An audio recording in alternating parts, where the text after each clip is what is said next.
देखिए latest episodes बिल्कुल ad free. हुजूर, उन्होंने जिस तरीके से मेरे लोगों को खाना खिलाया था और उनका जगतधारी जैसा रूप, बिल्कुल जैसे मेरी अपनी ही माँ हो। हुजूर, मैं अपनी माँ का अपमान नहीं कर सकता। अरे ये कैसी दुविधा है? तुझे कौन बोल रहा है कि माँ का अपमान कर? हाँ, साहब तो बस उन दो शैतानों को मांग रहे हैं। अच्छा तू ही बता, वो दो शैतान उस घर में रहने के योग्य हैं? हाँ, बोल।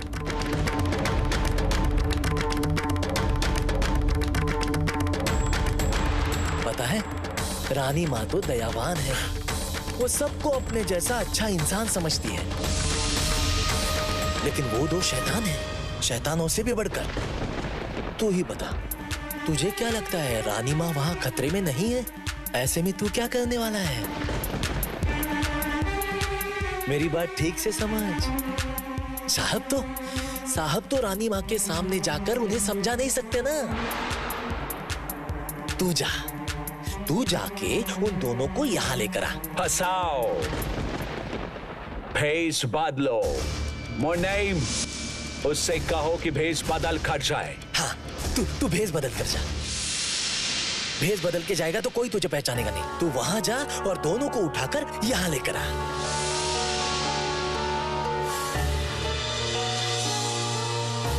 तूने भी साहब का नमक खाया है ना गंगा? बोल, खाया है ना?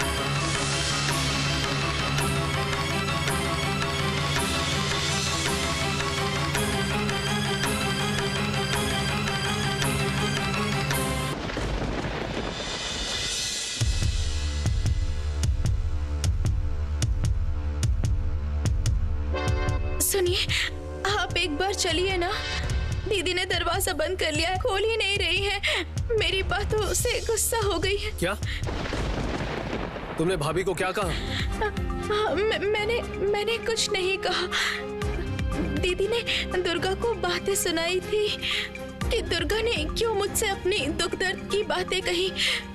मैंने सिर्फ दीदी से कहा कि दीदी, अगर आप उनका दुख नहीं समझेंगी तो फिर वो सब कौन समझेगा। दीदी ने भी कुछ समय पहले ही ये सब सहा है ना।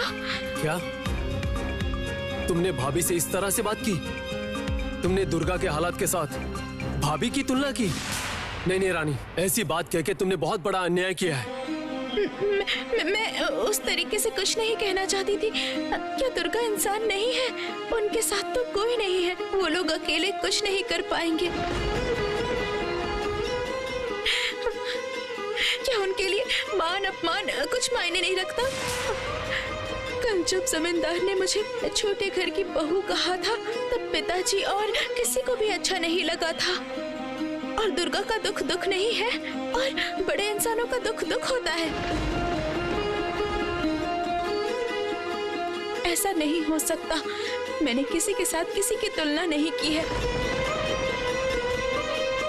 सिर्फ यही कहा कि हर इंसान के जीवन में दुख होता है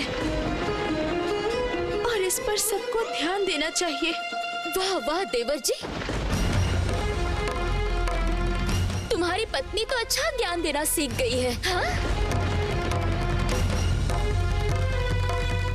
तो अपनी पत्नी को पढ़ा लिखा कर बैरिस्टर बना ही सकते थे।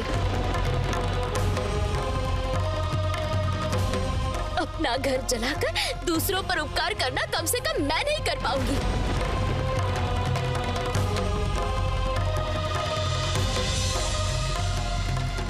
भाभी, विनती करता हूँ आप शांत हो जाइए। रानी ने आपको जानबूझकर कुछ नहीं कहा। आपके समझने में कोई गलती हुई है। रानी मन की साफ है, ये बात आपको तो पता है ना? पता है देवर जी, पता है। इसलिए तो उसके ताल से ताल नहीं मिला रही। मैं मूर्ख औरत होकर भी समझ रही हूँ कि गोरे साहब के विरुद्ध जाने की सोच भी नहीं सकते हम। लेकिन तुम ये बात क्यों नहीं समझ रहे? एक बार सोच कर देखना, ये बात अगर सबको पता चल जाए तो क्या होगा? देखो देवर जी, अपनी पत्नी को शासन करना सीखो, लगाम लगाओ। मुझे पता है, मेरे बुरे वक्त में एक वही थी जो मेरे साथ अकेली खड़ी थी। लेकिन इसका मतलब ये नहीं कि उसकी सारी बातें मैं मान लूं। उसके लिए यहाँ पर कोई ससुर या सासुमा नहीं है, मैं ही बड़ी हूँ। भाभी, मैं रानी से बात करूंगा। आपसे विनती है, आप दुखी ना हो और घर का द्वार बंद ना करें। भाभी, रानी तो आपकी छोटी बहन जैसी है, आप उसे डांटिए, गुस्सा कीजिए, लेकिन दरवाजा क्यों बंद किया आपने? मैं बहू को बोलने वाली होती ही कौन हूँ देवर जी? और मैं उससे क्या कहूँगी? और वो मेरी बात सुनेगी? वो तो राज रानी है और तुम राजा हो। छोड़िए देवर जी, ये सब बातें कहकर समय बर्बाद करने का कोई फायदा नहीं।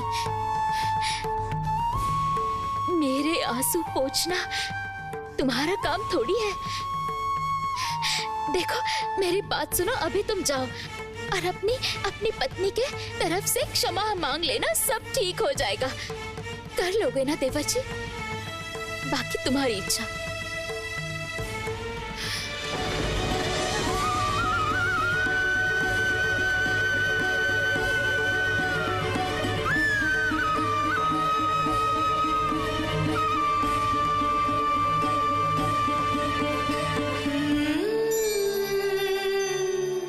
वाह देवर जी, तुम्हारी पत्नी तो अच्छा ज्ञान देना सीख गई है। हाँ?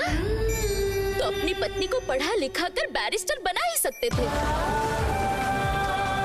अपना घर जलाकर दूसरों पर उपकार करना कम से कम मैं नहीं कर पाऊंगी।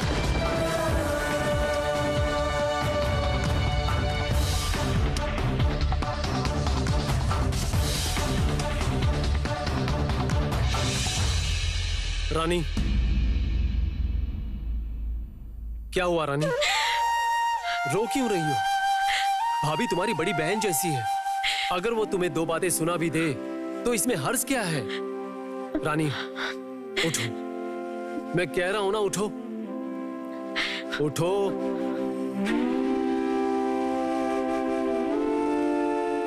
देखो रानी, भाभी बहुत समय से हमारे परिवार की रीति नीति देखते आ रही है, इसलिए उनके खून में ये रीति नीति बस चुकी है। और तुमने जो किया है उससे मार्टिन साहब तो क्रोधित होंगे ही ना। रानी, वो लोग देश पे शासन कर रहे हैं और ये बात भूलने से नहीं चलेगी। वो लोग ही अभी राजा हैं। वो लोग अगर राजा हैं तो प्रजा की भलाई किए बिना वो लोग खेती क्यों करते हैं? ये जमीन आपकी है तो प्रजा किसकी हुई? आपकी हुई ना। ज्ञान तो तुम्हें बहुत है, तुम्हारे साथ बहस कोई नहीं कर सकता। भाभी ने तुम्हें ऐसे ही नहीं डांटा। देखो रानी, हमारे समाज में लड़की को बहस करना शोभा नहीं देता। आपने तो कहा था लड़कियों की राय कोई नहीं सुनता है, इसलिए देश में आज इतना दुख है और आप आज बाकी सब की तरह सोच रहे हैं। तुम्हारा मन एकदम तार्किक है। पिछले जन्म में लगता है तार्किक थी तुम। रानी, तुम्हें तो पता है मैं समाज के कुछ लोगों जैसा नहीं सोचता। तुम ही कभी कभार ऐसे काम कर जाती हो, मुझे सच में डर लगता है। आप ही तो कहते थे लड़कियां इतना डरती हैं, इसीलिए हमारे देश की ये दुर्दशा है। सच है, तुम्हें ये सारी बातें कहना मेरी गलती थी। मैंने कभी नहीं सोचा था, सच में मैंने नहीं सोचा था कि तुम मेरी इस बात को याद रखोगी। रानी, मैं अगर दुर्गा और महेश को कहीं और रखने की व्यवस्था करूं, तो क्या तब भी उन्हें इस घर में रहने की आवश्यकता है? ये आप क्या बोल रहे हैं? आपकी प्रजा खतरे में पड़कर आपसे शरण मांग रही है और आप उन्हें जगह नहीं देंगे। रानी, तुम्हें कैसे समझाऊं? पिताजी की जमीन मेरी नहीं है। मुझे तो लगता है वो ये सब बातें कभी भी नहीं मानेंगी। नहीं साधु बाबा, नहीं, इस घर में अंदर जाने की किसी को अनुमति नहीं है। आप दूसरी जगह जाइए। सरदार, कौन आया है? इन गोरे लोगों से लोग इतना क्यों डरते हैं? वो भगवान तो है नहीं।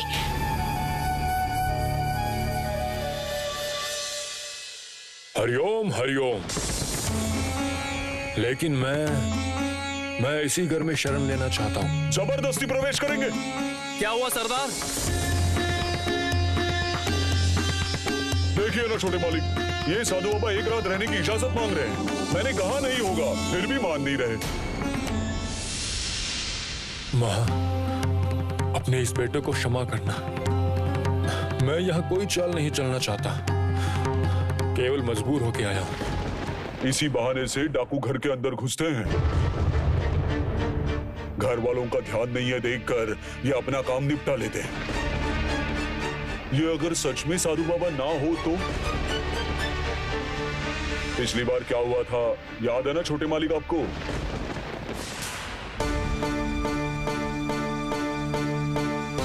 साधु बाबा, क्या आप बताएंगे कहां से आए हैं?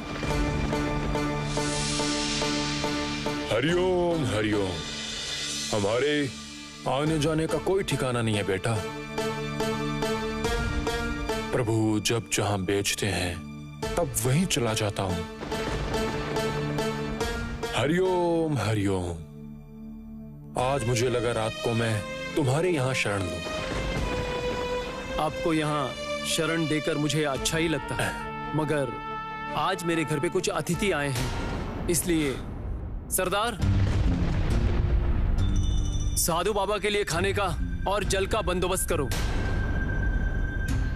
बुरा ना मानिएगा, रात में रहने के लिए अगर जगह न कम पड़ती तो मैं आपको यहीं रुकने के लिए कहता। सुनिए जी,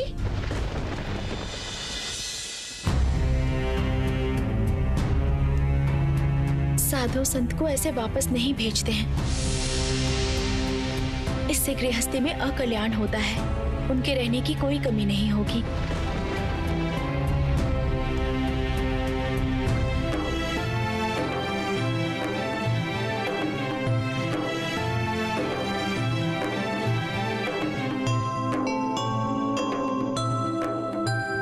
बाबा, आप मेरे साथ आइए।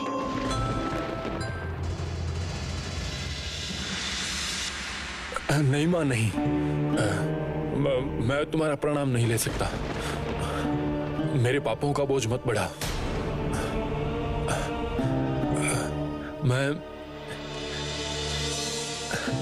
मैं साधु नहीं हूं, भेष बदला है।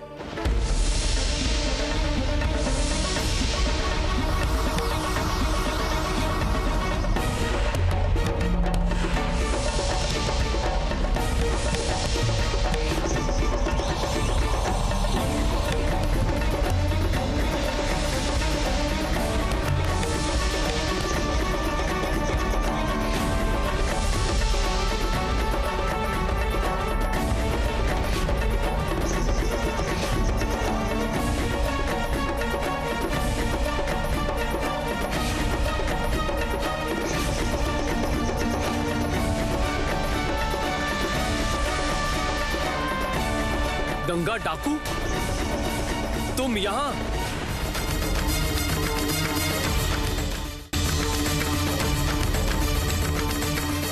तुम भेष बदलकर घर में घुसना चाहते थे और डाका डालना चाहते थे।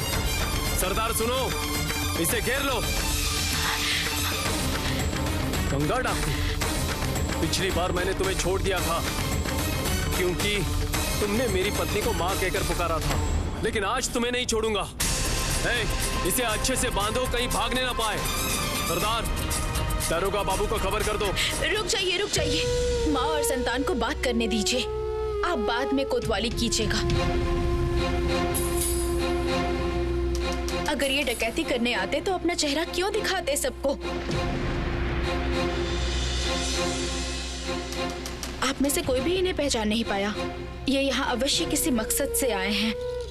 बाबा, आपके यहाँ आने का कारण क्या है? घर की बहू बात कर रही है एक डाकू से। रोज रोज क्या क्या हो रहा है, कुछ समझ नहीं आ रहा। ये सब जो हो रहा है, एक बार अगर दादी माँ को पता चल जाए ना।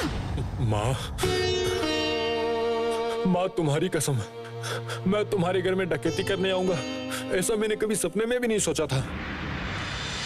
तो फिर क्यों आए थे? क्या देखने?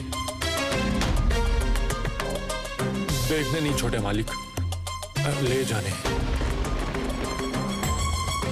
महेश और दुर्गा को मेरे हाथों में सौंप दो माँ।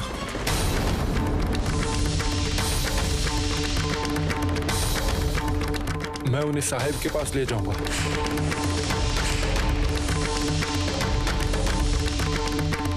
उन्होंने साहिब की बातों का उल्लंघन किया है, इसलिए साहिब उन्हें सजा देंगे। उन्होंने ऐसी क्या गलती की है? उन्होंने अपनी जमीन पर नील की खेती नहीं की है ना? यही उनका दोष है। साहिब का कोई अधिकार नहीं है जबरदस्ती करके उनसे नील की खेती करवाने की।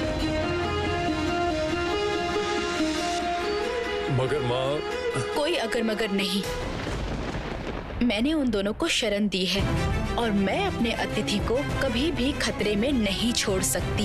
ये पाप होगा।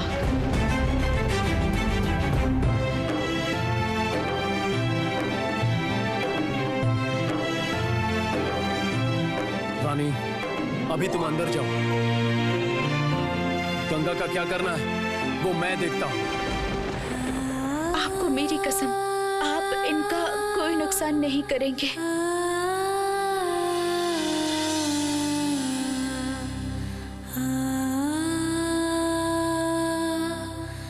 और मैं आपसे वादा करती हूँ कि ये भी किसी का कोई नुकसान नहीं करेंगे।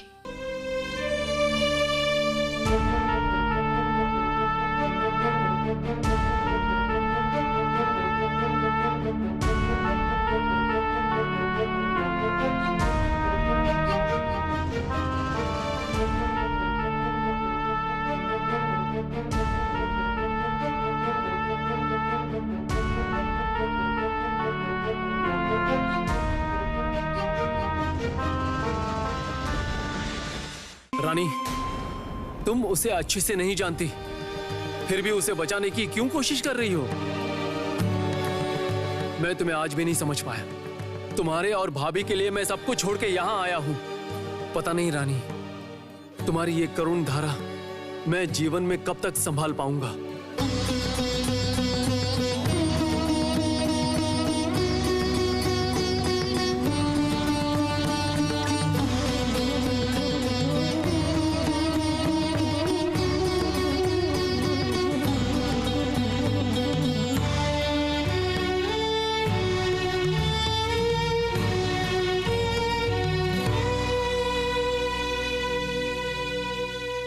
मेरा चंदर अब कभी इस घर में वापस नहीं आएगा, है ना चाची माँ? ये तू क्या बोल रही है जुगी? चंदर जवान खून है, इस वक्त गुस्से में है, वो वापस आ जाएगा। गुस्सा नहीं चाची माँ, गुस्सा नहीं। मेरे बेटे ने इतने दिन तक अपनी माँ को एक ही नजरिए से देखा है, अभी तो उस नजरिए से नहीं देखता है वो, इसलिए मेरे बारे में बिना सोचे वो चला गया। मेरे बच्चे ने मुझे बहुत कष्ट दिया है, बहुत कष्ट दिया है। अच्छा, ये बात आप क्यों नहीं मानती हैं? हाँ, वो इस घर में सबके ऊपर गुस्सा करके चला गया। रो मत जुगी, रो मत। मैं और क्या करती बोल? मुझे तो पता है कि बड़ी बहू का कोई दोष नहीं है, मगर क्या समाज मान लेता? अभय और उसे एक घर पे तो नहीं रख सकते हैं ना। अगर कोई और दुर्घटना घट गई तो कौन संभालेगा बता? चाची माँ, जिसने गलती की है वो तो सरेआम घूम रहा है, तो फिर मेरा बेटा क्यों सब कुछ छोड़ छाड़ के ऐसे दूर चला गया है? हाँ? नहीं नहीं नहीं, मैं उन्हें आज ही बोलूंगी। हाँ, क्या बोलेगी तू? मेरे बेटे को जैसे भी हो सम्मान के साथ उसे घर में हर हाल में वापस लाना ही पड़ेगा। ये इतना बड़ा घर, व्यवसाय सब तो उसी का है। फिर क्यों मेरा बेटा क्यों इतनी दूर रुक जा, शांत हो जा जुगी। तो कह नहीं पड़ेगी दीदी, बुरा मत मानना। मैं सोच रही थी इस परिवार में हर लड़के को एक समान देखा जाता है, मगर अब ऐसा नहीं लग रहा, अंतर आ गया है। ठीक है, मेरा अभय अगर इतना ही बड़ा अन्याय कर चुका है तो फिर उसे निर्वासन में भेजो। बड़े भैया तो तुम्हारी ही बात मानेंगे। छोटी, वो बात नहीं कही मैंने। लेकिन मगर क्या दीदी, मगर क्या? दीदी, चंदर इस परिवार में वापस आने पर अभय नहीं रह पाएगा। ये बात आप भी जानती हैं और मैं भी। अरे वो जवान लड़का है, अगर उसकी नजर उस पर पड़ भी गई तो कौन सा बड़ा अपराध किया है उसने? अभी तो हर घर पे ऐसा होता है दीदी। इस बात को लेकर तुम्हारे चंदन ने कुरुक्षेत्र खड़ा कर छोटी, दिया। अपने लड़के का दोष मत छुपा। इस समाज में लड़कों की गलती कभी नहीं मानते हैं, मगर तू तो माँ है, तूने ये काम कभी भी नहीं किया है। क्या बाद में उसे संभाल पाएगी? तो फिर क्या करूं, आप ही बताइए मुझे। माँ होकर लड़के का गला काटूं? बुआ जी,